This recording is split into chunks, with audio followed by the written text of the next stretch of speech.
when the triangle starts going, it's That's like when we come in. this is your call. I envision like whoever's responsible for making the big lunch for the farm workers that stands out on the porch and rings the dinner bell, the dinner triangle. Isn't that how it used to go? That's how they used to do it. I think hearing stories way back on the Jesperson family farm. A good Thursday morning to you, everybody, by the way. It's June 9th. A good afternoon and evening to you, depending on when you're catching the show. There would be these stories, and I'm sure that this happened on farms across the country and maybe farms around the world, but whoever would be responsible for putting the lunches together would drive them out into the fields, maybe like on a flat deck truck or maybe the old farm truck. And what we're really getting at is it was probably like the 7 or 8-year-old in the family that was doing that was allowed to drive on the property. You know, farm kids have been driving since they can walk. Of course. And they roll out into the middle of the field where the workers are there picking the rocks or doing what they're doing. And everybody could stop and lean against the truck tires, find some shade, crush a couple sandwiches. I can envision everything you're saying, but picking the rocks? Oh, man, forget about that. I'd rather be the one driving out the sandwiches. I'll be the dude doing the wraps. Sandwich. What do you guys want, tacos? I'll be back. Well, are you going to stick around and help us with the rocks? It sounds like a lot of work. We've got a great show coming up. 2 members of parliament. We might get 3. We're hoping for 3, but 2 of them for sure. We're talking about men's mental health. It's Men's Mental Health Month, did you know? And NDP Member of Parliament Gord Johns out of BC, Alberta Member of Parliament Matt Jeneroux of the opposition Conservatives, and then they're partnering up. It's a non-partisan effort with the federal Liberals as well, MPs from all 3 parties stepping forward with a great initiative and trying to get guys to talk about mental health, because typically, and we speak in these big, broad swaths, you can't just say, no man on planet Earth talks about their mental health. Obviously, that's not accurate. But generally speaking, the way that we're wired, we're a little bit more inclined to isolate, to bottle things up, to keep them to ourselves. And so we're going to find out why these 2 are taking this in the direction they are, what they're trying to get people to talk about, and then this event coming up on Parliament Hill. It's going to be cool. FathersDayOnTheHill.ca is where you can learn more about that. Plus, podcaster Kelsie Snow, I've been waiting to welcome her to the show for a while. She has an incredible project, a podcast called Sorry, I'm Sad. And she talks about her family's ALS journey, but it's way bigger than that. She interviews people that have gone through some of the most horrible circumstances, the most horrible imagined, whether it's disease or whether it's a difficult decision a family had to make, whether it's a significant loss. She connects with people, and they talk about it. John, I was conversing with her yesterday, and we were talking generally speaking where we take the conversation, and she writes back to me, and she says, hey, listen, she says, real talk is what I'm all about. She says, so let's riff. Let's just have some real talk.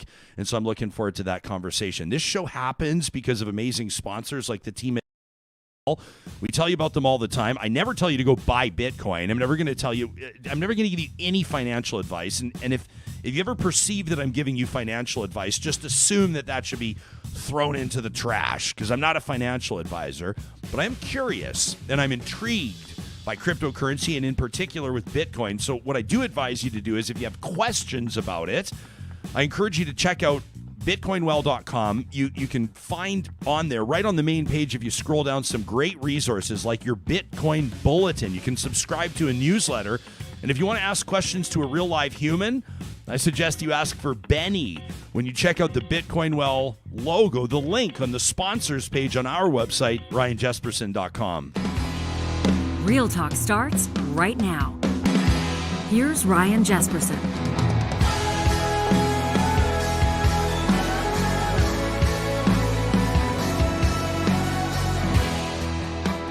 Also want to mention right near the top of the show that we're getting close to a sellout for the Real Talk Golf Classic. It's coming up in 2 weeks today, pal. I'm excited. 2 weeks today. We're going to be on the course. It's a 2 o'clock Mountain Time tee-off, a shotgun start at the Ranch Golf and Country Club. And it's going to be a lot of fun. Obviously, we're into sort of the final stages of planning and putting the program together, and all the signage was getting printed this week, which is great. And we're lining up some of the final prizes. There's not going to be a single par 3 on the course that doesn't have a hole-in-one prize. You told me this. So or a Dilly Bar shooter. Or there will be the Dilly Bar shooters. Those are our friends at Dairy Queen are just going to, I think that they're going to see a lot of attention there. with their Dilly Bar shooters. But 3 shots at 20 grand on par 3s, plus our friends at St. Albert and Sherwood Dodge, a shot to win a Jeep out there, which is going to be awesome. The Edmonton Oilers have kicked in a premium experience for next season. Our friends at Marmot Basin have thrown in a whole bunch of lift passes. You're going to have a chance to win a trip to Jasper. These are just off the top of my head. We've got a ton of partners, more food than you can possibly eat. Of course. We've got more and more friends of the show and some pretty great providers, some people in hospitality in Edmonton that want to be a part of this. And so literally almost every hole is sponsored with like a food truck or a grill or a taco stand, or we got perogies out there from our friends at Prairie Catering. It's going to be unbelievable. Soho's bringing their pizza out there. Johnny's going to be spinning tunes all day, which we're excited about. It's going to be incredible. And we're taking the day off the next day. So this is going to be, we're giving our all. We're going to get into one. All in support of the Real Talk Julie Roche Scholarship. That's why we're doing this, so that every year we can honor that commitment. And obviously we're going to, in perpetuity. A post-secondary student in Canada that's lost a parent to cancer is going to have a $5,000 scholarship award, and we'll do that annually as selected by our editorial board, working with Julie's family, which is going to be great. And the golf tournament is how we're going to fund that. So we do have a few spots for foursomes left. As mentioned, we are close to a sellout. I know it's going to sell out, and I'm excited about it, and I can't wait to meet everybody that's going to be there. The list of volunteers, too. It's a lot of familiar names, real talkers that we know from the email inbox, from the live chat, but we haven't met them in person. I'm excited to see the faces. It's going to be great. Texts, right? It's going to be a lot of fun. So you go to RyanJesperson.com, you click on events, and then the Real Talk Golf Classic. It's nice and easy, and that's where you can sign up. And it's going to be good. It's going to be a great day. It's hard to believe it's coming up 2 weeks today. Mm-hmm. The one thing we cross our fingers on, and I know I probably shouldn't even mention, I probably shouldn't even say it, but you can't control the weather. That's the one thing. Last night. Why would you even say that? Yeah, because it's going to go rain or shine. It's going to be a great day. I'm not too worried about it. Last night, though, we were out with the little man. Wyatt had his Timbit soccer. No, not the little man. Okay. Although the little man, Noah, made his debut in the bassinet stroller yesterday. We went for a little walk around the neighborhood. And he's officially the little man now, He is officially the little man. At 11 o'clock tonight, he'll be a week old. And so he's been on planet Earth for a week now. But yeah, Wyatt had his soccer game. The Timbits players, 5 to it's U7, so 5 and 6 years old. Like the cutest, most amazing little ones. They just clump together in a group and follow the ball around, right? Yeah, of course. And then there's the odd kid that's kind of figured it out and is just cuts through the defenses. And like you've got the one kid on every team that scores like 9 goals a game. Their parents are all proud of them, but they also say, that kid. Now try to pass, sweetheart. Let's work on our passing, because these kids we've been grooming him since he was 1. Yeah, he's gonna play with Alphonso Davies someday. And then the sky just opened up last night like a monsoon-style rainstorm, which actually was incredible. The kids were all loving it. Until the lightning started introducing itself, and then things got a little bit sketchy. But can't wait for the Real Talk Golf Classic. That's coming up. We're going to talk men's mental health in just a quick second. We're waiting on a couple of MPs are going to be joining us. But quickly, John, why don't we get this one covered here, because we do want to remind people right now that this is a perfect time to be taking a look at, with regards to where your family's at and what you're spending your money on. Tomorrow, we're going to call it a cost of living Real Talk Roundtable. People are writing into us and saying, hey, man, a guy stopped me yesterday on the street, which I appreciate. I was getting my skates sharpened, and I'm walking out. This guy goes, hey, are you planning on doing a show on rising gas prices? I said, I don't blame you. I don't blame you for wanting to talk about that. So tomorrow, coming up on Friday's show, that'll be June 10th, a Real Talk Roundtable on cost of living. So we're coming up with tips on how to sort of shave the budget down. Maybe take a look at what some families are doing that might not be a move in the right direction. A new survey for Food Banks of Canada is showing that families are eating less because cost of living is higher. That's not a good thing necessarily, right? So we're going to have this conversation. What's something you can do tangibly right now? Why not take a look at what you're paying on your utilities? It's a huge bill every month. We know that. Park Power knows that. If you go compare rates right now to electricity, natural gas, and internet, you could find, like with 5-10 minutes poking around on the site and signing up, you could save yourself literally hundreds of dollars a month, right? You bundle the services, plus your first month with Park Power is going to be $70 off when you sign up with the promo code 2022-Real Talk at parkpower.ca. So you've signed up with Park Power, and you're going, well, I want to do more. I want to see if I can keep more money in my pocket. Well, Kubi Energy's working with Park Power, which is super cool. Now, there's some cost up front, obviously, to investing in solar. Maybe you're renovating a house right now, refurbishing something. Maybe you're moving into a new build, and now's the time to get those panels installed by the team that does the cleanest job in Western Canada. You can get your free quote today at kubienergy.ca, and then don't forget, when your system is powering more back than you need, you can sell that energy back to Park Power for more than the big guys will pay you. You don't have to believe me. I mean, the numbers are right there for you to view. You can check it out online and ask their teams what we're talking about. You make sure you let them know that Real Talk sent you. Our friends at Friesen Brothers always have events going on in the communities they're in. It's because they've always been about community. 16 different locations across the province of Alberta, including a stunningly beautiful store, the Rabbit Hill location in South Edmonton. We encourage you to check out Friesen Brothers. When you're getting ready to heat up the grill, their real butchers want to be able to highlight to you some of the most amazing cuts you're going to see. Real Alberta beef, pork, turkey, chicken, and of course, plant-based options as well. It's one of the reasons more and more people are trusting Friesen Brothers. Alberta grown and Alberta owned. Well, the Father's Day weekend obviously is coming up quick, right? In a couple of weeks, pretty much. Just over a couple of weeks, people will be recognizing their dads, or the people that have played a role of leadership, of companionship, of guidance, just loving them in their lives. We find oftentimes, though, when we talk about men's mental health, the conversations maybe are a little too quick, or they don't land where they need to go. Some members of Parliament in Ottawa are doing what they can to prompt those important conversations, and we're excited to welcome two of them to the show. Matt Jeneroux, you've heard him here on this show before, a Conservative member of Parliament representing Edmonton Riverbend. He's a shadow minister of housing and diversity and inclusion. He's also a former MLA, a provincial politician in Edmonton. As a matter of fact, the youngest government provincial politician prior to May 2015. That's kind of a cool bragging right there.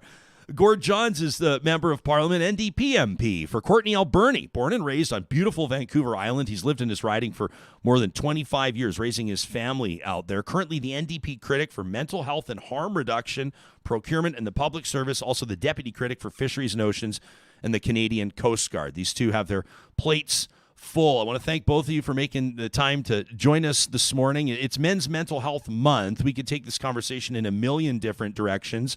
Matt, why did this connect with you in particular? What sort of prompted you to get involved in the way that you are? Yeah, thanks, Ryan. It's great to be back on your show. It's something that I was elected, it's 10 years ago. Now you're reminding me of my MLA days. And it was something back then that, I had two little girls at a young age, and felt a lot of the anxiety and depression and the mental health struggles as a young dad, as lots of young dads often do right now. And trying to battle through that, but recognizing there really wasn't a lot of resources, let alone people that my own friends I could talk to. It was a stigma around men's mental health, where a lot of people just said, tough it up, get over it. And thought, this is a conversation that needs to be had at the highest levels. And ultimately, I wasn't elected at the time, but since being elected, have really tried to push this issue to the mainstream more and more, and have had awesome friends like MP Gord Johns, who's here with us. We have another Liberal, Majid Johari, who unfortunately couldn't be with us today. But finding them in Parliament has really helped us to be able to expand that conversation to more ways than we ever thought, I think, when we started this 5 years ago. Let me mention, by the way, that Majid Johari's team let us know that he wanted to be with us as part of this conversation. Of course, the invitation was extended. I think it's cool that this is a non-partisan effort here. Oftentimes we see the sabers come out on Parliament Hill, don't we, Gord? And that's part of the job. It comes with the territory, right? The government governs, the opposition opposes. But this is kind of a cool setup, and it's interesting to hear Matt refer to you as his good friend. I think most people think, well, NDP versus Conservative MPs, these guys must be slashing each other's tires in the parking lot. I honestly just can't say enough about these guys, especially Matty. He's really kicked this conversation off in Ottawa. He's just been a real strength for men in mental health. And it's exactly what Matt's talking about. Like, we don't talk enough as men, and it's kind of seen as a sign of weakness when you're struggling. And so making sure that we're showing that it's actually its strength when we talk about men's mental health when men are having a difficult time. And so Matt and Majid and I, we all have our own stories, and we share those stories and without hesitation. And we're showing what strength looks like when it comes to men working together. We want to save lives. We know that 75% of suicide, for example, death by suicide, is men, and we need to stop that, and we can by encouraging men to talk when they have issues, to change their patterns, their habits, more healthy ways to work forward, and to make sure they're seeking help and having conversations. So we're just working collectively on ways that we can support men, and again, just really value the friendship of both these guys, and we put the partisan politics aside because we have to, because this is an issue that requires all of us working collectively and together. Well, and quite frankly, I think that's what people want to see too, right? Like, it's pretty cool to just get a bunch of MPs together that are, organizing under different banners or flying different flags and taking an issue that's imperative. We know that the mental health statistics are unignorable, or should be. 1 in 5 people, in other words, one person guaranteed in your inner circle of friends, put it that way, is going to encounter a mental health struggle. We know that rates of suicide are disproportionately higher, in particular with young men. So when we talk about action, when we talk about where we want to focus these conversations, Matt, is there something in particular this month that you're really taking on, that, for example, when you're shaking hands with people or meeting in person or having a coffee or a beer with somebody, is there something specific that you're focusing on for this Men's Mental Health Month? Yeah, it's simply saying hi, right? It's reaching out to the men in your life. It's whether it's your dad. We focus on Father's Day because it's a male dominated holiday, I guess, if you call it that. But it's all men in your life. And you talk about some of the statistics, Ryan. Like, since the pandemic, Movember did a study that's found 1 in 3 men have gone through a mental health challenge, whether it's anxiety or depression, and all of that. Like, that's the buddy you play hockey with. That's the friend that you go for a beer with. Asking him, just, hey, how you doing? And it's remarkable how many of those conversations turn into, well, there's resources for that, or there's a place you can go for that. As members of Parliament, we have tremendous access to different resources all around the country. So being able to connect with those is, the Mental Health Commission of Canada is one of our huge sponsors for this event, and they make it known that it's important just to have those conversations, to say, hey, you're having a bad day, like, let's chat about it. And that's really the focus of our event, and this is year 5, and we've been doing it, and it just keeps growing, and it's just it's awesome to see. I'm grateful to see Dr. Bradley Martin. He's watching us this morning live. He's chiming in on our YouTube. He's a physician. He's been on the show before, as a matter of fact. Lives in beautiful Hinton, Alberta, the gateway to the Rocky Mountains, the gateway to Jasper National Park. And he says, in my practice, I've been seeing more men come forward and talk. He says, but you're right, we have a long ways to go. For whatever reason, Gord, I mean, it's, you can't just sit here and say all the men in Canada are like this or behave like this. You can't talk about whatever it is, 20 or 25 million people, and say they're all this way. But dudes kind of do tend to isolate, right? We bottle things up, keep them to ourselves. You feel like you almost have to offer disclaimers or caveats if you're going to be open or honest with your friends. You say, let me be serious for a second, or but actually, or you get tears in your eyes. I'm just describing myself is what I'm doing. But you get tears in your eyes, you're talking about something, and then you kind of laugh it off or joke it off, or you try to cut the tension a little bit, right? Like, we're wired in a way that I think maybe could use some reconfiguring, and maybe it's initiatives like this that are going to help somebody have the opportunity to do that.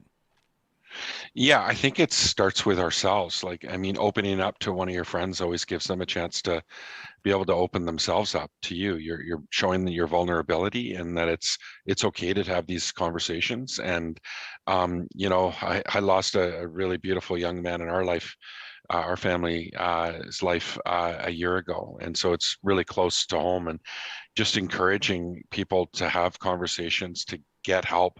I know that we're Matt, Majid, and I are also putting pressure on government to do important things to ensure that we've got a 3-digit number for men to call and all people to call when they're dealing with mental health, to ensure that the federal government rolls out more funding for mental health, and ensuring that we implement a suicide prevention strategy that we all supported unanimously a few years back. So there's important steps that we can take, but coming out of COVID, we know that it's worse now than ever, the mental health challenges people are facing. So reach out to people in your life. This Father's Day is a reminder, if you haven't heard from someone in your life, especially a man that might be isolating, might be beating himself up, let them know that everything's going to, be okay, and that they need to be kind to themselves, because people forget to do that. I think that's really important, that we need to be good to ourselves no matter what we're dealing with in our lives, and be gentle. I love that.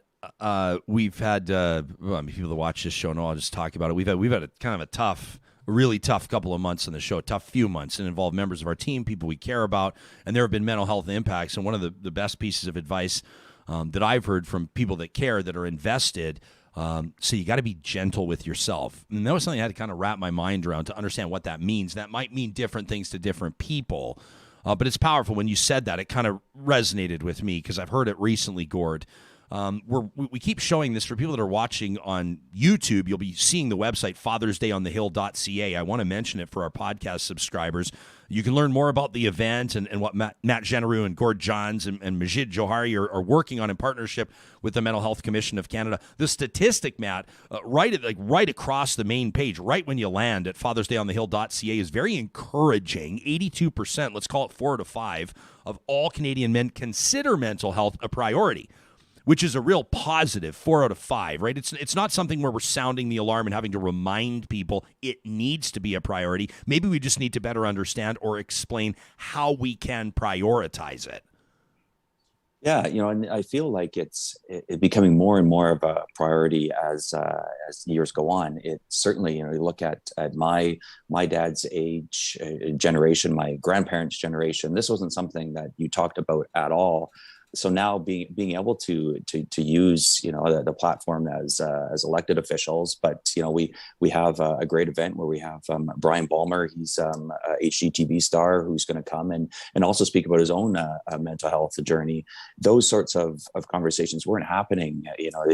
I'd say even 10 years ago when first got into politics, it was difficult to share your story with people. Now I feel there's more people that are starting to connect with mental health, with being this conversation has shifted. I've seen in those 10 years, so much so that now it's the call to action of reach out to your dad, your grandpa, your uncle, your best friend, somebody in your life that as Gord says, maybe you haven't heard from. We're not the experts, Gord and I. We're just use the platform we have to be able to push this message out to more and more people, because ultimately, if we're able to through our event and taking down that stigma that exists with men right now, and being able to talk about their feelings, it's if we save one life, 2 lives, it's all absolutely worth it at the end of the day. So it's we're excited. It's year 5 that we're doing this, but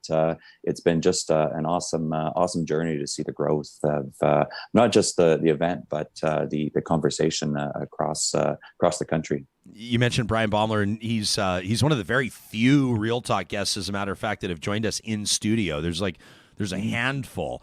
We had him in here a few months ago, I guess, and just the guy's just a really remarkable fella, and people can check out the role that he's playing in this and supporting this. Again, fathersdayonthehill.ca, a letter to new fathers. It's the video you can check out, and you'll see Brian on there along with Peter Mansbridge and George LaRocque and Matthew Barnaby and the elected officials we've mentioned. A lot of guys that I think carry some clout in the country and whose voices will capture the attention of people that maybe need to hear it. There's also a really neat element on the website. It's a postcard to dad, and you can go in and fill it out, and it'll send an email to whoever that person is in your life, the father figure in your life, which I think is a great resource.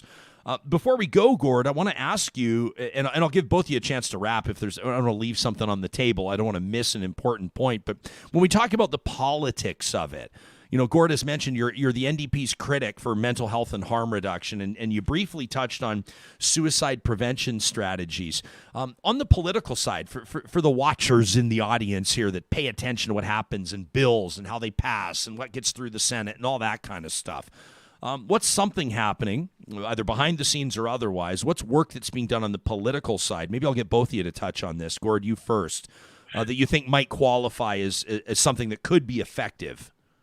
Yeah, so I'll talk a bit about some of the cross-partisan work. Like one of Matt's good friends and colleagues from Prince George, a Conservative member, put forward a really important motion for a 3-digit suicide prevention line. That hasn't been implemented. We're going to be keeping pressure on government to implement that. The Liberals promised $4.5 billion over 5 years for mental health. We haven't seen the rollout of that. We want to see that happen. My colleague from Timmins, James Bay, put forward a national suicide prevention strategy motion that we all supported unanimously 3 years ago. We want to see that implemented. And I put forward a bill that was defeated last week around substance use and a strategy around that. Maybe the bill didn't pass, but we're going to continue to work together to make sure that we provide supports for people that end up using substances and end up with substance use disorders. So working collectively, that's how we're going to do it. And we have to work harder, and we're going to have to do more. And Father's Day is a reminder of the important people in our lives that we need to make sure that we don't lose any of them. Let me ask you this, Gord. Like, just you say, we put this forward and it didn't pass. And we put that forward and it didn't pass, and people are going to go, well, what the hell, right? Matt, we think of Constable David Wynn, the RC. I'm not trying to take stories that maybe don't have a lot to do with each other and create a common theme, but let me just say, when Constable David Wynn was shot, the RCMP officer outside the Apex Casino in St. Albert, and the Conservatives came up with legislation that would probably, quite frankly, just make the country a little bit more safe. It would put more information in front of judges for bail hearings, things like that. But it wasn't a Liberal bill. It wasn't a government bill. It didn't pass. And then so the average civilian sits there and thinks, well, how the hell do you not pass something like this? It's pretty obvious we need something like this. And then I would talk to Liberal MPs or ministers at the time, and they would say, yeah, it's not that the legislation's not important. It's just that, our government views maybe doing it differently. We might circle back, do it in our own way. Everybody kind of, I don't want to say wants the credit, but the government wants to flex its government muscle. Gord, this is kind of just the way it works, right? So how do you explain this to the average civilian that says, well, it sounds to me like we want to get these bills passed, so what the hell is the government doing? Why aren't these things passing? How do you explain it to your constituents or to Canadians that'll hear this interview? Yeah, it's frustrating. I think we pass motions sometimes in the House of Commons, we all agree, and then the government takes their time, so we have to keep pressure on them to implement them. Sometimes, you might have a bill that you put forward to Parliament, like my bill around substance use, where the bill didn't get passed, but the conversation started finally at the highest level, and everybody's engaged now. And sometimes that's what it takes. Sometimes, parliamentarians and politicians aren't there yet, and we need to get them there. And so it starts with a bill. Maybe it is defeated, but we have to work harder and continue to keep the conversation going and make sure it's front and center. And I think that I was able to achieve that last week with my bill on substance use, and we're going to continue to do that. But we need to work together, and we need to force these conversations. Otherwise, there is no conversation, and politicians aren't engaged, and they're not learning from the experts, and we need to make sure that they're doing that. And we need to work, like I said, collectively in making sure that we're having these conversations, and that people who are isolated at home alone, especially, we need to focus on them, especially right now as we're heading into, Father's Day and men's mental health. And that's something that I hope that everybody will do, because it's not just politicians. It takes each and every one of us to get involved in this movement, if you want to call it. And making sure that maybe someone's irritable, maybe they're angry, maybe they're dealing with physical pain, and you haven't heard from them for a while, but they might need help. They might need your help. They might need your phone call, something uplifting. And I think we all play a part, and it's really important to get involved, not just politically, but also with the people that you have in your life that are important to you. I guarantee this conversation is going to prompt somebody to reach out to somebody that needs it. I just guarantee it. I just think if this whole this interview, if this entire conversation reaches the one person, lands with the one person that it needs to, it could literally save a life. Both of you got to go, and we've got to move on as well. But Matt, I don't want to just leave you hanging there. So why don't you wrap this up for us? We'll give you a last word. Yeah, what Gord said.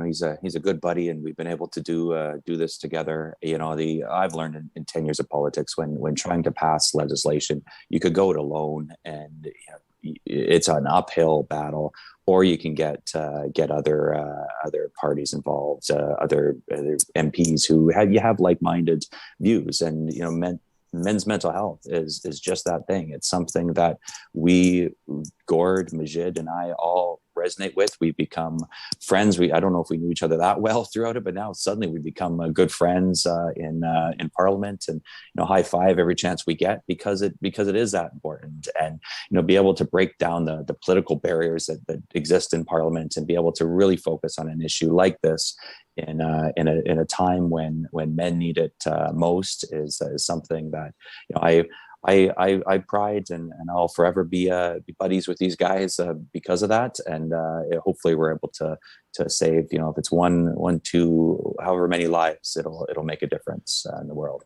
Great stuff, fellas. That's Conservative MP Matt Jeneroux out of Alberta, NDP MP Gord Johns out of beautiful BC, Vancouver Island. Thanks for making time for us, both of you, and thanks for your advocacy. Thanks, Ryan. You too. Thanks so much. You, yeah, you got it, boys. FathersDayOnTheHill.ca. You can check this out. It's a hashtag too, Hi Dad. The Hi Dad postcard, whether it's a text, a phone call, what have you, small gestures go a long way in letting somebody know that you're there for them. FathersDayOnTheHill.ca is where you can find those resources. And, of course, hey, Father's Day is really tough for some people. Father's Day is really shitty. Your father, your dad might be part of the reason for your mental health struggles. Let's throw that out there. Some people don't have dad around, and it's an impossibly difficult day for them.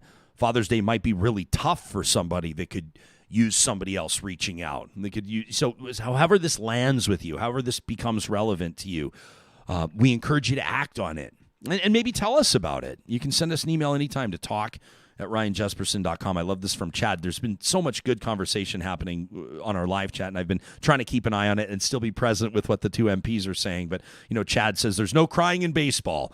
He says, it's my favorite movie quote that highlights the way that men have historically been expected to not show any emotion or weakness. Meantime, Tracy says, I'm encouraged by today's grade 12 students. Young men and women hosted several mental health-based activities in my daughter's high school. Peer-to-peer support groups have been really popular. That's great to hear. Kathy says, when you're forced to push down your emotions, other than anger, it's going to explode at some point. That really needs to change. Jillian with an interesting, I don't think I've ever seen anyone put it this way. She says, suicide is male violence directed at themselves. If you tackle the issues behind male violence, you'll reduce violence against women, children, and male suicide. Amber's been on our show before talking about mental health. It's great to see her name in the live chat. She says it's great, Amber Cannon, if you want to search our archives. She says it's great to talk about mental health, but what is the government doing to expand mental health services in Canada? Amber, I wasn't going to have an interview with parliamentarians and not ask them about that, right? No, we need the Liberal MP in there. That's the government MP. That's the one we need in the conversation. Majid did try to make it happen. Erica says it's just wild how voters of opposing political parties oftentimes hate each other more than the actual elected officials, who are often very good friends outside the job. Erica says political theater is not real hate. That is a bang-on comment. Tony says my dad growing up was a hard-ass Italian immigrant. Worked hard all of his life, and we feared his wrath. And as he got older and he retired, he became such a softie, and he's been gone now 13 years, and I miss him. From Tony. Do you and your pals, can I get personal with you for a second? How do you do? You and I we won't get into it, but you and I, when you first came on, we went for a lunch. We didn't actually eat anything, but we dived deep. Yeah, we got into it. We talked about like family and struggles and mental health and vulnerability. And I've known you. I knew you for 10 years before that, but we had never had that conversation. And I'll be honest. I mean, I felt closer. I feel closer to you. Same. After having that conversation. And we talked a lot about guys who don't want to get help, and how, I'm talking to someone, you're talking to someone now. Yeah. We need to talk to each other. But I think yesterday, seeing your dad in here and just seeing the love and respect you guys had for each other, it is a little sad for me. My dad passed away when I was younger. Yeah. Wasn't the greatest guy, had his vices, gambling, drinking. I was talking about this with my wife yesterday, actually, because her dad is still alive, but not the greatest guy either. They're not very close. We were just talking about how Father's Day can be a mental health drain on people. And it's a big day. I'm glad you had the MPs on today to reach out to someone, whether you're a man, a woman, whoever, because there are great dads out there. Like we saw your dad in here yesterday. Oh, that's kind of you to say that. There's a lot of deadbeat dads too, and a lot of dads who have contributed to the detriment of their children's mental health. So a big day to think about that for everyone. Nah, well said, man, and I appreciate that. And the stigma's gone for talking to people too, isn't it? Like I've got my appointment today at noon. Every Thursday at noon, I talk to her, and this is, I don't know what it'll be, our 5th or 6th session, and I've never done that before. I saw a counselor when I was like 20 with a friend. I was in a really bad rollover accident. Like we were lucky to survive, and I was having nightmares for a long time, and so I talked to a counselor that was sort of helping me with that. But other than that, which was an isolated scenario, and I sort of, that was like a period of time in my life. There was no like regular check-in. Yeah. There was no sort of regular accountability. Like, what are you doing for your own mental health? How are you feeling about this? Have you talked to somebody about this? How are you processing this? Why do you think this is impacting you in this way? What does that indicate about this? I mean, you just it's to have somebody that can kind of guide you through that exercise, as opposed to just sitting in your own thoughts and having 100%. this fireworks show go off between your ears. It helps so much, and it for men and women too. But like you were saying, especially men, like we feel like we should just kind of bear down. If you like the MP was saying, when he had a child young, and people were just saying, well, that's what happens. Just grit your teeth and jump in there. But I mean, just talking, you think you're going to go to the therapist and they're going to like get inside your head. A lot of it's just chatting. Yeah. And you find out these little things dribble out. You're waiting slowly, for this moment. And you're like, oh, that like means the Hollywood something, moment, but it doesn't happen. But it doesn't. It's a game of inches, right? So. Yeah, very well said. I appreciate, like Sharon here says, Father's Day has always been a stressful day for me. I get that. I totally get that. And Sharon says, I always celebrated my mom on Father's Day. Absolutely. My sister, Same. my I sister and her my partner, mom they have, on Father's Day. they observe parents' days, right? You don't have to, you do what's right for your family. You do what's right for you, and with the support and love of people that care about you, which includes this show. And we're not just saying that as some sort of platitude. We mean it, and we love hearing from you. The video I'm going to ask you to tee up. Can you tee up that video for me in just a second, John? I'm really looking forward to talking to Kelsie Snow. She's joining us next. But first, of course, I want to remind you that this show, these conversations don't happen without the amazing sponsors that make sure that Real Talk is able to continue to host conversations and move the needle, we think, on issues that matter to Canadians. We're talking about isolation. Infinity Healthcare literally addresses this exact challenge for a lot of their clients, a lot of their customers that are looking for reliable, trustworthy, intuitive, perfectly matched home care for their loved ones that oftentimes might be in a town or a village, a hamlet away from the big city where you're living, right? They don't want to move. Dad doesn't want to move. Mom doesn't want to leave the place she's been for 60 years. It's familiar. Maybe there's some neurodegenerative stuff going on. Maybe there's early stage dementia, and you want to make sure that your loved one who's living on their own right now is getting their meds, is eating the proper food. Is the place clean? Is the litter box being emptied? I mean, these are everyday things that healthcare providers at Infinity Healthcare are doing across the province. You can learn more about what they do. Find out how their personality matching service works by giving them a call at 780-809-7884 or check them out online at infinity-8.ca.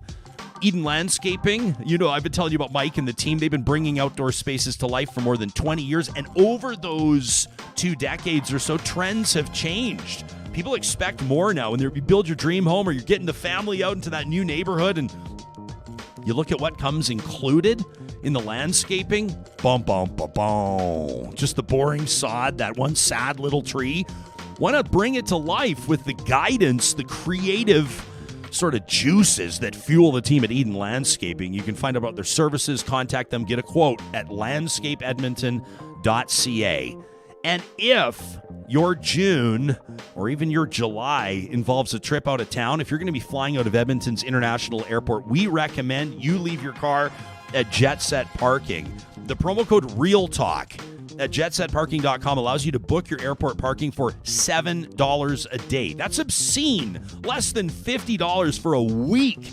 at the airport. The shuttle takes you right to the departure gate. The shuttle brings you right back to your vehicle once you land. It is stress-free, easy to use. You can book your travel all the way through till the end of 2022, right until the end of the year. Today at jetsetparking.com, you make sure that you use that promo code REALTALK. In just a second, Kelsie Snow joins us. She's worked as a journalist across the United States, some of the biggest newspapers, Boston Globe, LA Times. We're going to get into that. Her husband, a high-profile executive assistant general manager of the Calgary Flames. But it's the way that Kelsie wears her heart on her sleeve through her podcast, Sorry, I'm Sad, that has so many people talking. We wanted to introduce you to their family before we get real live. Take a look at this. Hi, my name's Cohen. And I'm Willa. And we have a favor to ask you. For us and our dad. Remember when everyone was doing this? The Ice Bucket Challenge raised over $200 million for amyotrophic lateral sclerosis, a devastating disease that affects the nerves and muscles we use to walk, talk, eat, and breathe. You probably know it as ALS or Lou Gehrig's disease. Some of that money boosted research that identified genetic causes of ALS, led to the development of experimental new therapies, and helped our dad, Chris Snow, live to his 40th birthday and throw the first pitch at a Red Sox game. Even though he's right-handed, ALS forced him to throw his pitch 60 feet 6 inches with his left. So while progress is being made, the battle is just beginning. It's time to start a new challenge, and we need your help. Go do something you love, but with your other hand. Or other foot. Throw that fastball. Take that jumper. Get creative. But do it with your weak side. Take a video or a picture, post it, then challenge a friend to do the same, and donate to ALS research through weaksidestrong.org. Embrace your weak side so that others can be strong.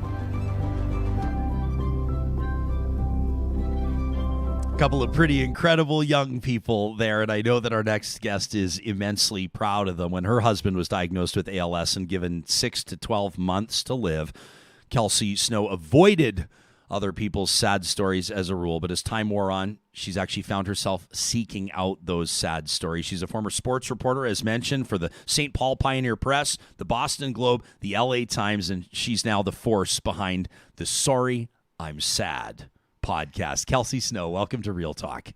Hey, thanks for having me, Ryan. This is just super powerful stuff, and our family has been impacted by ALS, but at an advanced stage. My wife's maternal grandma had a battle with ALS that resonated and continues to with the family for a long time.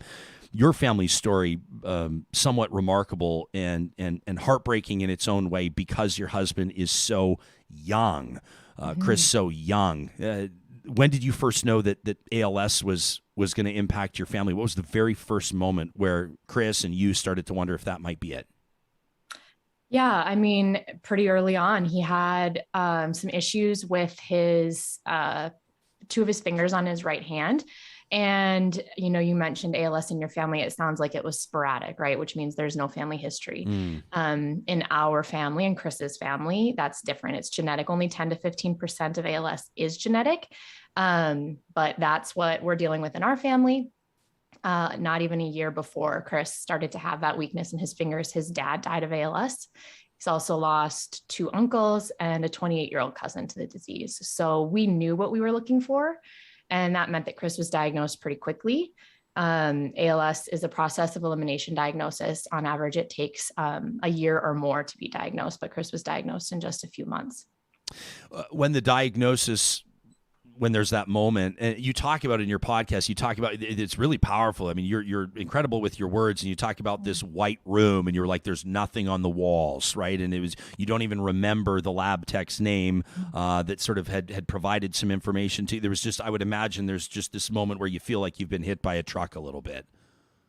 Yeah, I think I grabbed a trash can if I was going to throw up. You know, I think we kind of knew in our heads what we were probably dealing with, but there's always the hope. We know we had kind of been chasing for this period that he was having this sort of intermittent weakness, numbness in his fingers, the hope that maybe he had a pinched ulnar nerve from all his typing and things like that, but leaning on his elbows when he typed and things. But yeah, I mean, the guy said, I think we're probably dealing with some form of motor neuron disease. And I, was like, we know what we know what we're dealing with here at this point. He was just administering a test that is when it's called an EMG. They stick needles in your muscles to gauge how your nerves are interacting with them. It's a horrible test. And so he was kind of just giving us a preliminary diagnosis. And then a week later, Chris was actually diagnosed by a neurologist in Miami. I try to walk a mile in your shoes. If the love of my life, if my soulmate was diagnosed with something, whatever, and given 6 months or 12 months to live. And by the way, we'll talk about Chris, and we've pulled some video of him like mowing the lawn and things like he's just, there's something about this guy. I'm like, this guy is just refusing to accept, not refusing. You know what I'm saying? He's not going to let it bring him down is what I'm saying. But I try to walk miles in your shoes, and I think at that diagnosis, and not even just the diagnosis, but after, in the months after, and watching this disease take hold, and was seeing your husband lose the expression in his face, watching him feed himself by a tube, I would grieve, I would weep, I would feel sorrow, and I would probably, if I'm being honest, feel a ton of anger. I think probably, even though I have run my mouth since I was 4 years old, I think I'd probably clam up. You decided to do the opposite. I mean, you're putting it all out there, and you're actually seeking out stories on, and it's not just ALS. I mean, people that have dealt with infertility or miscarriage or a stroke at a young age or medical assistance in dying, if family members elected. I mean, you are having tough conversations, and you show up with your story every time too. When did you decide that's how you wanted to handle this, and why did you decide that? Yeah. So right away, we knew that we would have a different platform for talking about ALS and getting people to listen to us, just because of Chris's job, being a little bit higher profile, working for the Flames. And, we knew that the sports community and the hockey community would want to support us. And we just knew that we wanted to do something. We hadn't really done anything.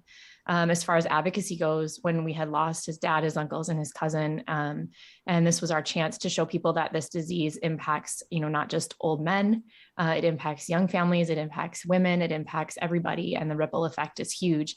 And so right away, we knew we wanted to tell our story via me writing. I had already kind of started a blog, but I hadn't really been posting a lot. And so I decided just to start talking about what we were dealing with. And honestly, it was pretty cathartic for me to write about it. I write most often when I'm sad. So you'll see a lot of posts happening. If I'm writing a lot, I'm very sad. And if I'm not writing a lot, hopefully that means I'm doing okay. And I've tried to kind of reconcile that too, and not force these things. But I did sort of run away from other people's stories because I didn't want to have to think about the worst case scenario. And then there was a point, I think probably, I always describe my sadness as this sort of panicky feeling at the beginning, something that you feel like you can maybe get away from, that you might outrun still, that there's maybe some chance that you don't have to actually deal with this. And once that transitioned into a sadness sort of born of acceptance, it quieted down.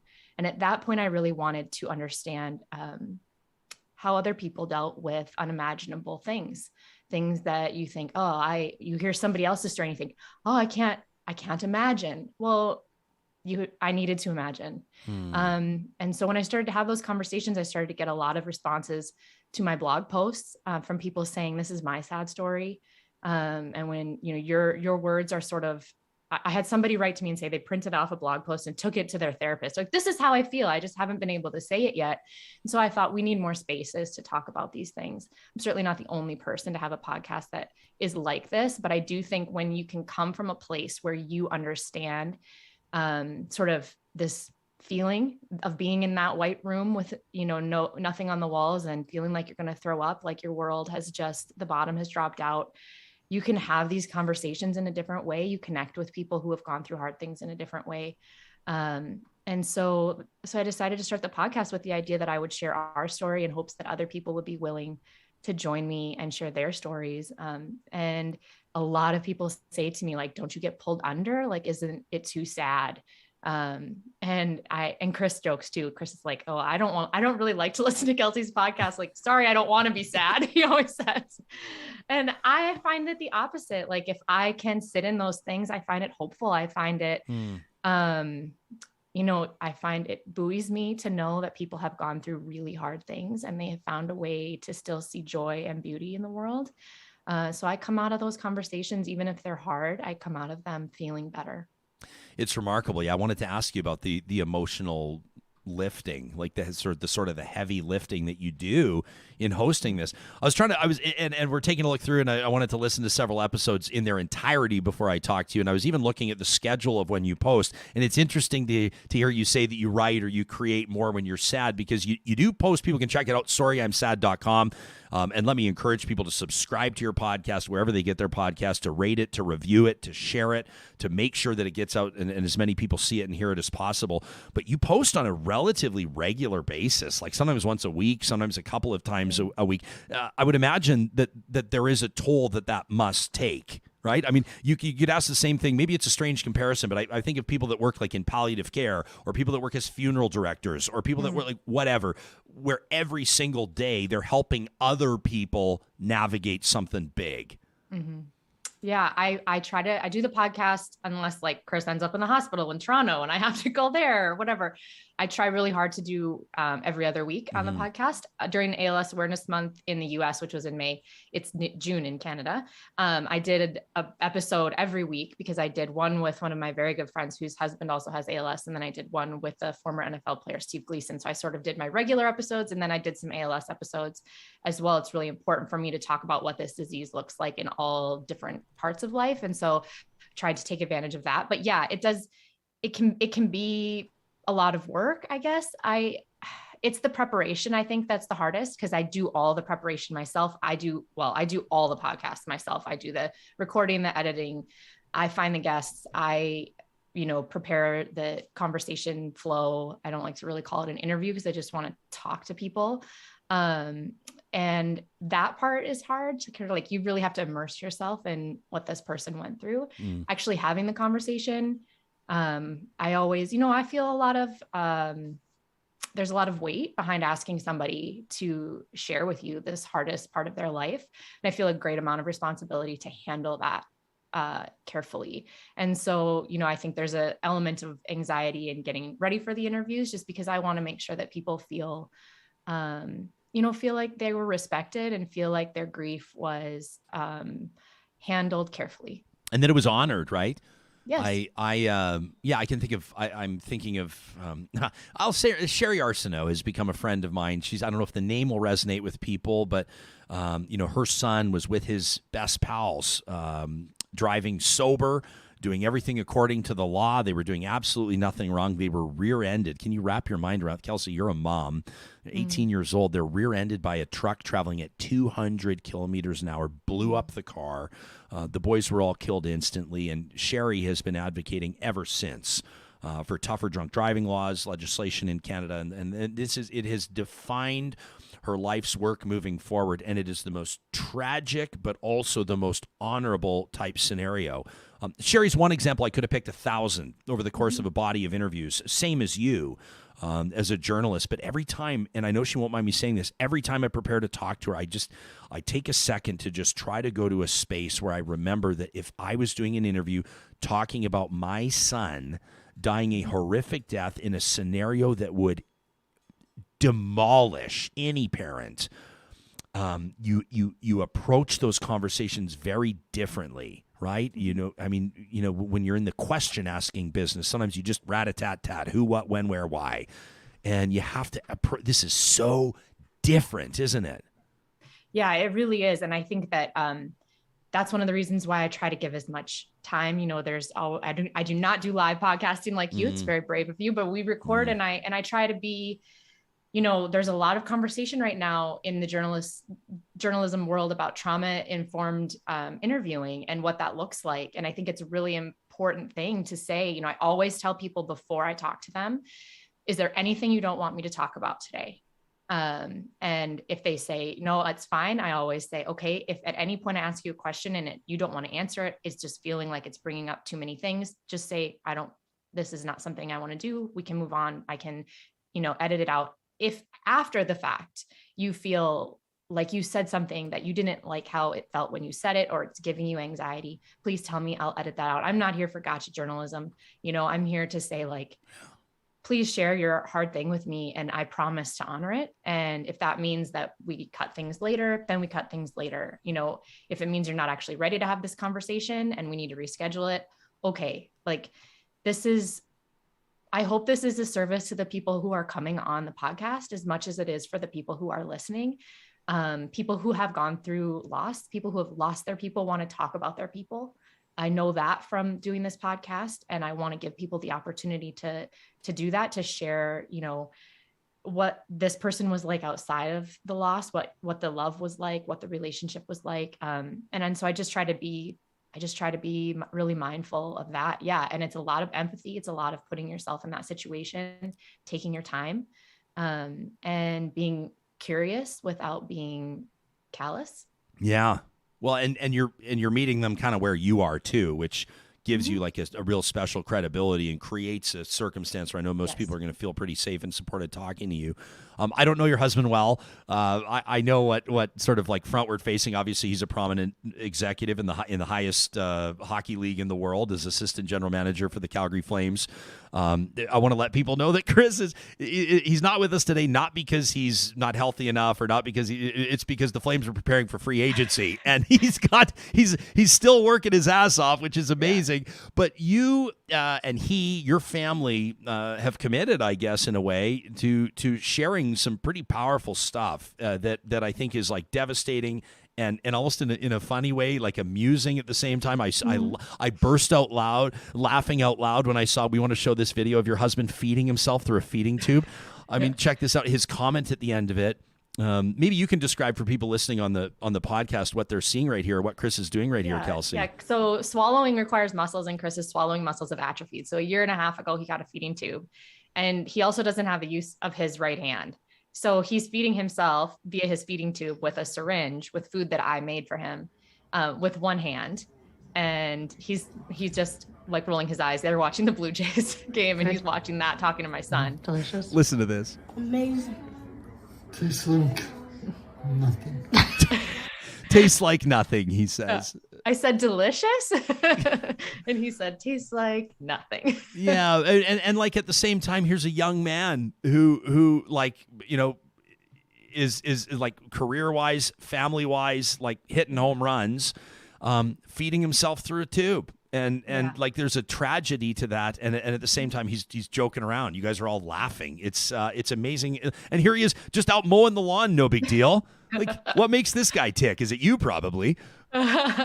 Oh, Chris is the most resilient human that I have ever met. So, you know, it's a weird life. He's not supposed to be alive by any measure. And so we try to look at it through that lens. It can be hard to focus on all that you have instead of all that you stand to lose. And some days it's easier to do that than others. Obviously, those two little humans there in that picture help us do that every single day. But yeah, like, you know, as long as you can mow the lawn, because these are the things that you miss when you can't do them. And so, you know, feeding yourself, yeah, it's crappy. It's not, you know, every time we have a meal that Chris loved, Cohen, my 10-year-old, says, "I'm so sorry, Dad." Like, or Chris will be at work and we'll have a meal that he loves, and he'll say, "I'm so glad Dad's not here, so he doesn't have to see us eat this because he loved this food." And so it's always on our minds, the things that Dad has lost. But we also, you know, humor is an important part of the grieving process. Anybody will tell you that. You know, you can be crying one minute and then laughing the next. And it's something that we definitely try to utilize, because you can't always cry. Yeah, no way. Kelsie Snow is our guest. If you're just tuning in, live streaming audio on the Mixler audio app. How do you talk to your kids? How do you help kids that are old enough to understand, but like maybe not quite? I mean, they're old. They're not 5. They're not 3. Yeah. How do you have those conversations? You're honest. Kids understand more than you think they do, and they're thinking about it more than you think they do. And sometimes you get it wrong, but you do your best in the moment to just be real with them. We've told them we're not going to hide things from you. You know, you have a question, please come to us with it. We are the experts here. And if we don't have the answer, then we'll go to the doctors who have the answer. But you come to us. You know, Cohen's 10 now, so he can Google. And we need to be sure that, you know, the information that they're getting is the best information. We have a extra element here in that we have a family history of this disease. They understand that this is something that's in our family. It wasn't long after we first told our kids that Chris had this, that Cohen asked Chris, Dad, if you got this from your dad, can I get this from you? And this is a question that I get a lot on social media. Can your kids have a chance of getting this? Well, it's genetic. So yes. And the thing that we told Cohen is the thing that I say to other people too. I have a great neurologist at Sunnybrook in Toronto that was the neurologist for the first part of the clinical trial. Now we get the clinical trial medicine just 2 minutes from our house at Foothills here in Calgary, which is amazing. But for the first 9 months, we were going to Toronto once a month for this clinical trial that Chris is in. And this neurologist there, Lauren Zinman, we were maybe there the first or second time we were there. And he put his hand on my knee and he looked me in the eye and he said, I don't want you to worry about your kids. I'm going to start crying. Sorry. Yeah, I am too. We're going to figure this out. We're so close to figuring this out. This familial type of ALS, specifically, sporadic ALS is not as far along in the process as this specific type that Chris has. But he said, I don't want you to worry about your kids. And, in the dark of the night, when your eyes are wide open and you're staring at the ceiling and you're thinking about all the things that terrify you, that's number one. And I think about what he said to me. He's not an ALS doctor, is not in the market to peddle false hope. And so I hold on to that very, very tightly. And so, what we told Cohen that day was, we used to worry about that, but these medicines are coming and they're so good. And the doctors are so confident and excited about what's to come that we don't need to worry about that anymore. I want to thank you for sharing that with us. That's a huge and heavy thing to process and to continue to process. And we're seeing, just wait till this podcast drops. We're already seeing some feedback from people that are so grateful that you've come here today. We've done some, today we talked about men's mental health and suicide prevention in Canada. We're talking about ALS and young people encountering big challenges. And you don't call a show Real Talk and then spend no offense to your husband's profession. I could talk hockey all day long. Don't get me wrong. But every once in a while it feels pretty good to talk about something that really, really matters and something that we know that people can relate to. And it might not be, like I said, and people can check out the website, right? SorryI'mSad.com. It's not an ALS podcast. It's a podcast where that is the context. But you've had so many, people that have experienced stillbirth. And I'm just off the top of my head, there's so many different conversations you've had that are so incredibly important. So you've done this, you've applied your storytelling talent and experience to that as a journalist, but I also wanted to, and I'm really glad that you brought up the trial meds, because before we wrap our conversation, I know you've got stuff to do today. I can't help but notice, and people that follow you on social media, for example, you're on Twitter at Kelsie S. Writes. You can check out our Real Talk RJ tweet if you ever want to connect with guests that you're seeing or hearing here on the show. You're reaching out, you're advocating to the US FDA, and I've seen a ton of tweets from you really lobbying, and I know that's a loaded word, but really advocating for these types of meds to be approved by governing bodies, for them to be available to ALS patients. Is this something where a lot of your efforts are going into? Obviously you're on the clock right now, right? Yeah, I'm on the clock. My kids are on the clock. My whole world is on the clock, right? So, ALS patients have been told the worst thing. They've been told, go home and die. There's no hope for you. You're going to die. It's going to be probably fast. It's going to be relentless. It's going to be horrible. The reason why people who have watched somebody that they love die of ALS, the reason why they stay in that fight, even after the person is gone, is because it does not leave you. It is a devastating and insidious disease. And it's horrible to watch somebody go through. So what we want is more funding. ALS is not as rare as people think it is. Every 90 minutes, somebody is diagnosed with ALS. Every 90 minutes, somebody dies of ALS. So there's just not a lot of people alive at a given time with the disease, but that's largely because it's just so quickly fatal. We don't have a lot of survivors. We don't have people going into remission. So it's not like we have this group of advocates who have survived this illness and now they're advocating and they can share their stories. No, like when you have ALS, generally speaking, that's all you can deal with is the disease with your family, your caregivers. It's just every single day you're grinding it out. You're trying to get through the day. And so if we're in a space, some of these people, some of these advocates who have the space, the mental capacity, the emotional capacity to advocate while they're going through it, then we need to do that. You know, I say to people, if you don't have a personal connection to this disease, I'm offering up my family to you. Let my family be your personal connection. Care about my family, care about my kids, care about my husband, if you have no other connection. And then enter this world and see all these other families who are going through this disease, who have lost somebody to this disease, who are in the process of losing somebody to this disease, and join us, help us. We need people who aren't just necessarily have a 1 degree separation with this disease to be in the fight. And as far as approving drugs and things like that for ALS, we're trying to tell people is we want incremental things. We're not looking for a magic bullet. We want time. That's all people with ALS want is time. We want more time with the people that we love. We want to keep our loved ones here. We want another month of my husband. If a drug extends somebody's life by 3 months, like 3 more months of my husband being here to watch my kids play hockey matters. Nothing matters more. Kelsie, couldn't be a bigger fan. I don't know. It's like you're the type of person, I see it every single day because I spend a lot of time on your social media because you're, first of all, you know, I grew up in Calgary and I have this strange relationship between the two hockey, the Battle of Alberta. The Battle of Alberta was a mess for me. Killing you. Everybody wanted the Snow family to see a cup run for the Flames. And then, you know, we've got little Ben Stelter in Edmonton. And so you had the Ben story for the Oilers. And ultimately by the end, I found where I could stand on it, which was that I'll be happy if either team wins. But literally like thousands and thousands of people are walking with your family because, like you said, I'm offering up my family.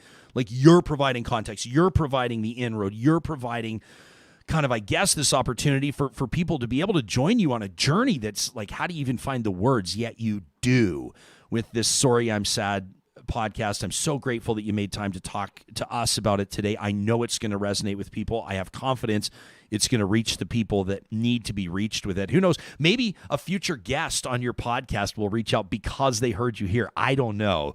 They can check out sorryimsad.com and subscribe anywhere they get their podcasts. Are we leaving anything on the table? I don't want to thank you for your time before we touch on something important.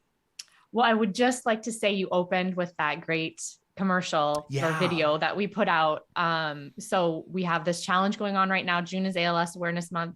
In Canada, we started it on Lou Gehrig Day, which was June 2nd. And we're just trying to get people to do something simple with your opposite hand. Chris is right-handed, but he's lost the use of his right hand. And so, you know, it came about because last summer we went to Boston. That's where Chris grew up. And for Chris's 40th birthday, Chris and the kids all threw out a first pitch, and Chris had to throw it left-handed. And so he's had to teach himself how to play catch with the kids left-handed, how to do everything left-handed. And so the challenge is just, you know, the hashtag is weak side strong, and it's just do something, anything with your opposite hand or your opposite foot, and, you know, post a video of it, challenge your friends, share it. And then we have a great website, weaksidestrong.org, that has a ton of different great options that you can donate to different places that are doing great work in the ALS community, whether it's through their research, their advocacy, helping families who have ALS stay as independent as possible through technology and assistive devices, things like that. So there's lots of great options. You know, we're always hoping, everybody in the ALS community is always just hoping for another Ice Bucket Challenge moment to turn the attention to this disease again and keep people paying attention. Yeah, that Ice Bucket Challenge was just a remarkable, it was a phenomenon. I mean, people have been trying to recreate it for other charities for years. Yeah. There was something about it, right? And memory serves, if it's correct, Kelsie, it was just 1 year only. They let it happen just the one time, right?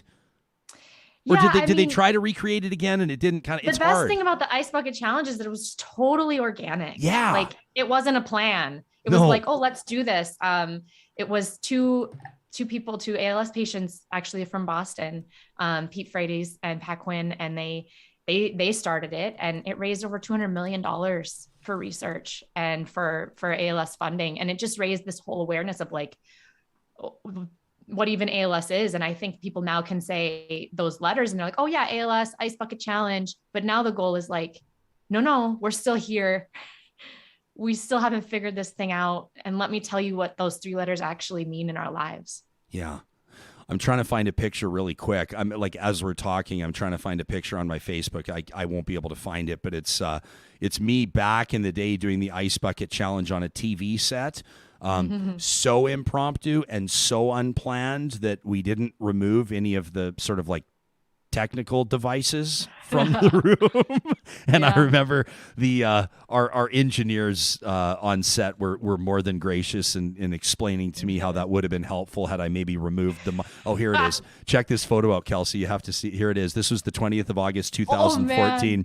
That's my wife Carrie on the left, and that's Kate Gallagher of KMG Events. She was the top donor to dump that garbage can of water and ice over my head on a TV set. An amazing photo that raised a bunch of dough, but I think it might have done more damage money-wise than it would have. Anyway, oh man, that makes me smile because it takes me back to a time, like you said, 200 million raised around the world, and it put it all over people's radar.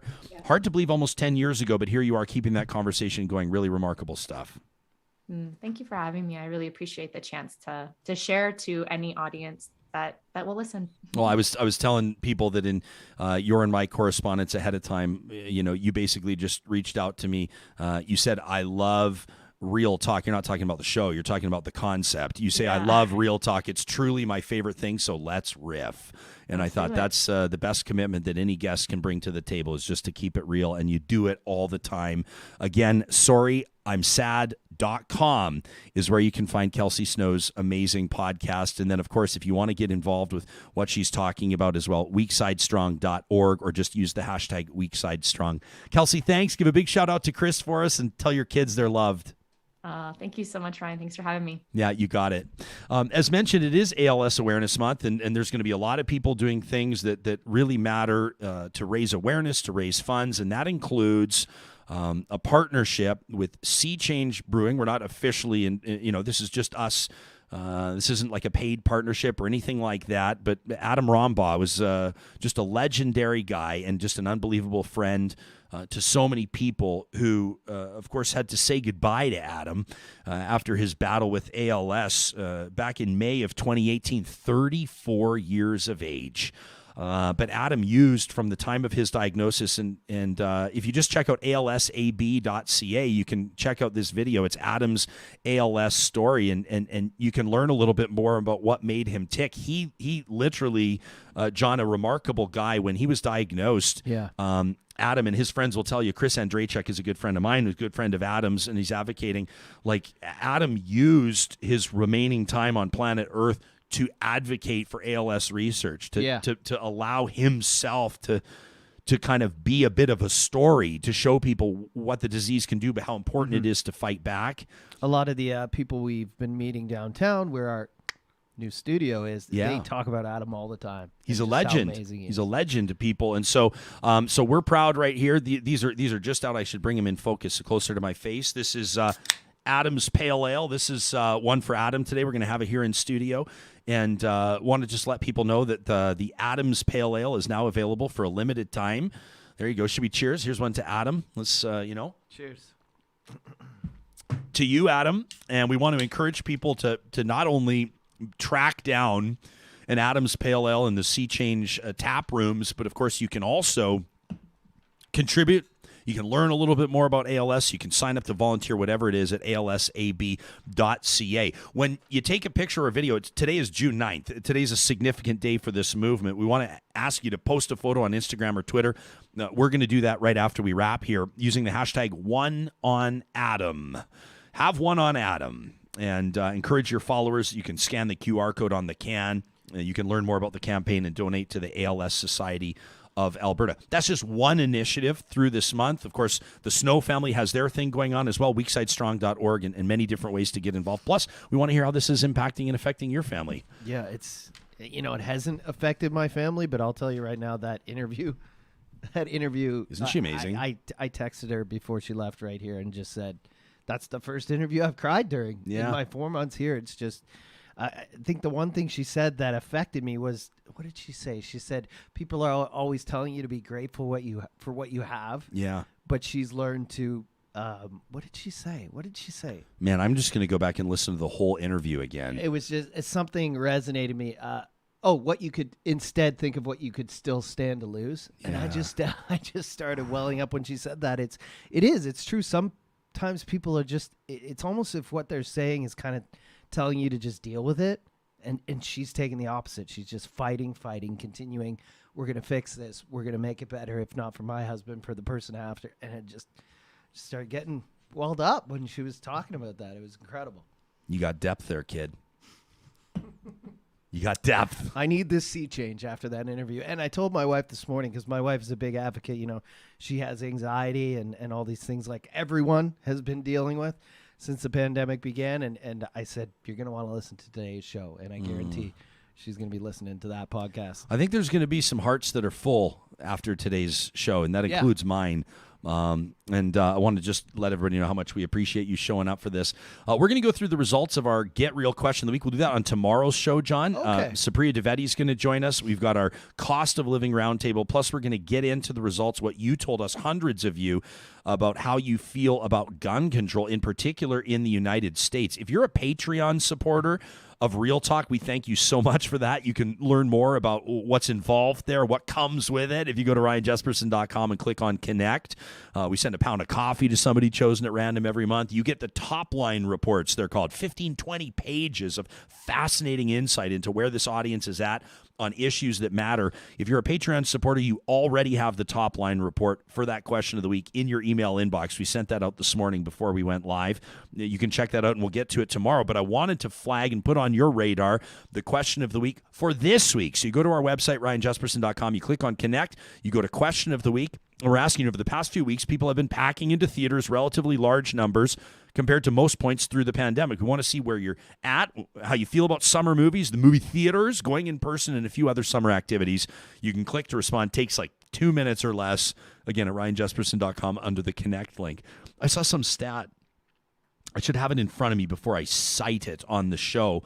Something along the lines of Top Gun Maverick is all no. This it's 10 days in. Is it true? It's already Tom Cruise's top gross. That doesn't sound right. Top grossing I saw film. something about, but it's like on the short list of one of his top grossing films 10 days out. It's just like killing it at the box office. It was his top grossing film at opening or something. Okay, yeah, something like that. Absolutely, all I see all over social media, and it's funny. People you would never think posting about action movies and Tom Cruise are like, this is my favorite movie I've seen in like the last 5 years. It's a really good movie. I got to get out to it. I got to go this weekend.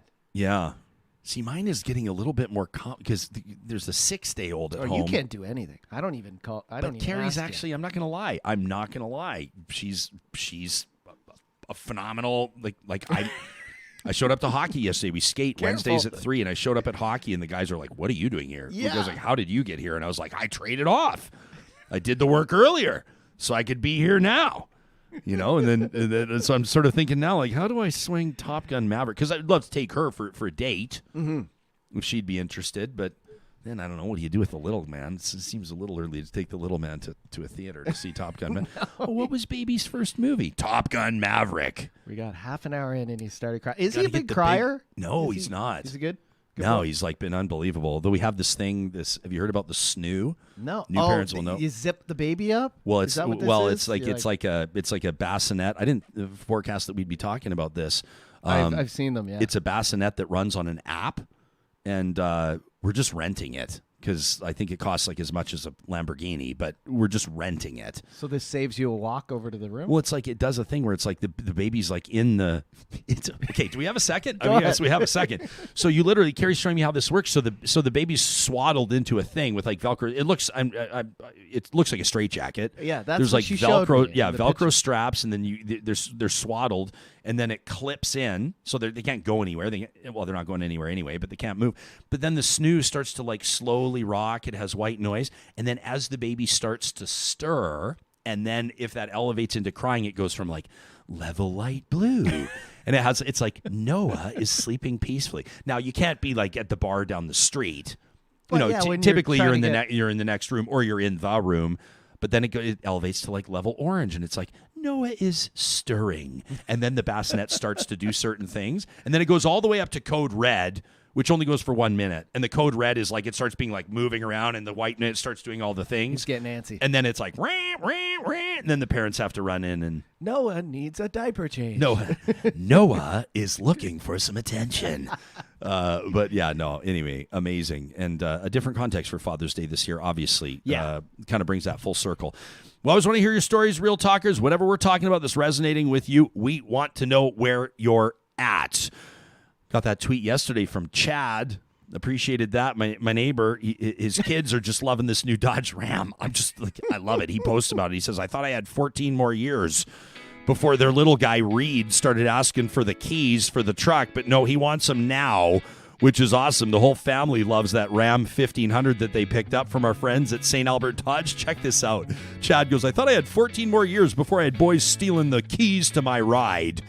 Chad wants to thank the fantastic team at St. Albert Dodge for the new truck. He says a shout out to Real Talk for the solid recommendation. The service lives up to the hype. That's music to our ears. You can browse the inventory, both pre-owned and brand new, at St. Albert and Sherwood Dodge online. And of course, remember, the relationship doesn't end with the sale. That's when it starts. Their service team is proud to earn the return business and the referrals of their customers. You can find them online through the sponsors tab on our website. Also, big shout out to our friends at Local Environmental. 'Tis the season, festival season. If your neck of the woods, if your neighborhood, maybe it's your community organization, maybe it's a corporation, whatever it is, your small business, throwing a party, big or small. If you need portable toilets, water hauling, fencing, one of those things, you throw the ball at the target and somebody gets dumped, the dunk tank. I love that stuff. You need to fill a dunk tank. Water hauling from Local Environmental could be the solution you're looking for. And Trash Talk goes tomorrow. What's pissing you off? Let us know in an email, and you could be featured in tomorrow's Trash Talk presented by Local Environmental. Feels like a pretty good day to wrap up by talking about Dairy Queen. What do you think? Which one do you want to throw at us? Can we talk about the chicken strips? The Dairy Queen, I learned something about the Dairy Queens of Northwest Edmonton and Sherwood Park. Their chicken strip basket, I was talking to Mark and Michelle Cardinal. They're two of the owners from that ownership group, the Dairy Queens of Northwest Edmonton and Sherwood Park. I said, tell me a little bit about the chicken strips. And they turn around. They look at me. Their eyes grow wide. They say, did you know that different restaurants get different access to different parts of the bird? I go, what are you talking about? They go, not many people know this. All their competitors, when you think of Dairy Queen and then you think of all their competitors, the competitors are getting the parts of the chicken that Dairy Queen doesn't want. That's the way. I go, how did you organize? You're BSing me. They go, not a chance. So I started asking around, and it turns out that people that know, they know that the DQ chicken strip basket is the best in the business. You can pick one up today at Palisades, Nemeo, Newcastle, Westmount, or Baseline Road. A big shout out to our friends at Dairy Queen, who will be, as mentioned, serving up Dilly Bar shooters at the Real Talk Golf Classic coming up Thursday, June 23rd. I got to know what's in it. What's in it? Well, we're going to have to find out. And how will it affect me the next day? Well, if I have too many. We're not going to worry about that the day of. By the way, we will have appropriate ways for people to get home safety first at the golf tournament. We're looking forward to that as well. This isn't just a big, hoedown. We're doing everything. We're getting the food, the drinks, the golf, the good times, everything. Yeah. Have you started thinking about the playlist? Or are you more a guy that you're going to start, or are you more like a knee-jerk guy? I feel like this needs a little air supply. Well, like a wedding, a nightclub, an event, you're trying to hype up. Golf is a little different. You want people to be a little relaxed. They got to focus. Do you though? It's going to be a little party, but it's going to be more I'm going to do some throwbacks. I'm going to remix some stuff. You're going to be like, I forgot about that one. That sounded like a haircut. I forgot It's going to be a little party with some throwback. Some Doobie Brothers there with the music. Yeah, we're going to be on with a little oomph. We're going to be on the tee box. We're going to be on hole 4, you and I. Yeah.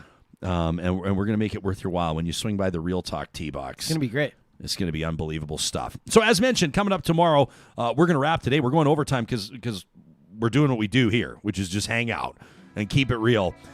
We know that costs of living are up for people. You're telling us that nonstop. We'll talk about it with Supriya Dwivedi when she makes her Friday appearance tomorrow. And then of course, Real Talk Roundtable. We're dedicating that conversation to costs of living on the rise. How do we navigate it? What's the smartest move to make for your family, for your bottom line? Kelly Keane will quarterback that for us. Looking forward to it. In the meantime, make it a great Thursday. Thanks for checking us out, and we'll talk to you soon.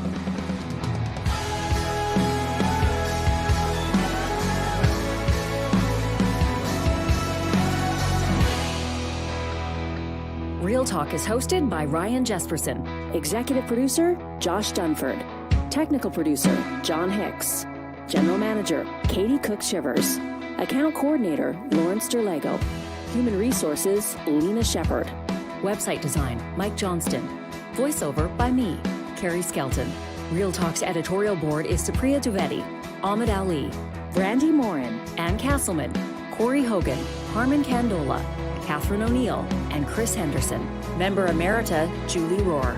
Real Talk is recorded in Edmonton, Alberta on Treaty 6 territory, the traditional and ancestral territory of the Cree, Dene, Blackfoot, Saulteaux, and Nakota Sioux, home to Métis settlements and the Métis Nation of Alberta. Real Talk is the flagship property of Relay Communications Group Incorporated. All rights reserved. For more, check out ryanjesperson.com.